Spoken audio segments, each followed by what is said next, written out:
नैब ने साबिक वज़ीर-ए-आला पंजाब उस्मान बज़दार के साबिक प्रिंसिपल सेक्रेटरी ताहिर खुर्शीद के बारे में दोबारा फिर एस्टैब्लिशमेंट डिवीजन से रब्ता करके मालूमात तलब की हैं, जबकि ताहिर खुर्शीद ने अब तक खुद को नैब के सामने पेश नहीं किया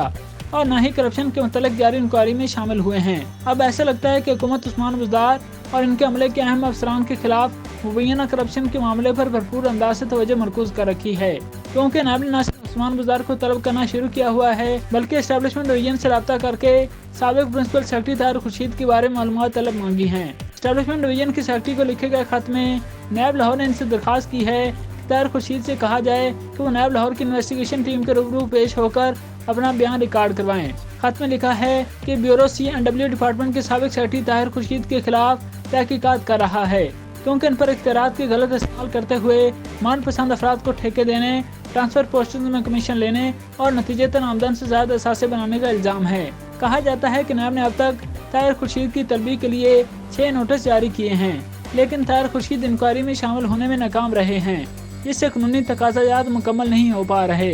ये नोटिस 27 अक्टूबर 2022, 21 नवंबर 2022, 21 दिसंबर 2022, 9 जनवरी 2023, 8 फरवरी 2023 और 3 मार्च 2023 को जारी किए गए थे। एस्टैब्लिशमेंट डिवीजन को याद दहानी कराई गई है कि डिवीजन से 12 जनवरी 2023 को भी राब्ता करके दरखास्त की गई थी कि ताहिर खुर्शीद को नोटिस जारी करने के हवाले से तमील की रिपोर्ट जमा कराई जाए, क्योंकि मज़कूरा अफसर एस्टैब्लिशमेंट डिवीजन में OSD है। क्योंकि कई मरतबा तलब किए जाने के बावजूद नैब को ताहिर खुर्शीद से कोई जवाब नहीं मिल रहा, लिहाजा इसने एस्टैब्लिशमेंट डिवीजन की मदद तलब की है ताकि मज़कूरा अफसर नैब की इंक्वायरी में शामिल हो सके। नैब और establishment division secretary Tahir Khurshid को तलाश कर रहे हैं, जिनके मुतालिक ख्याल किया जाता है कि वो मुबैना करप्शन की तहकीकात से बचने के लिए मुल्क से फरार हो चुके हैं। कहा जाता है कि वज़ीर-ए-आज़म ने एफिशिएंसी एंड डिसिप्लिनरी रूल्स के तहत अफसर के खिलाफ इंक्वायरी की इजाज़त दे दी है। ब्यूरो के रूबरू पेश होने की सूरत में नैब ताहिर खुर्शीद को इश्तिहारी करार देने पर भी गौर कर रहा है। कहा जाता है कि ताहिर खुर्शीद नवंबर 2022 में उम्रा अदायगी करने गए थे,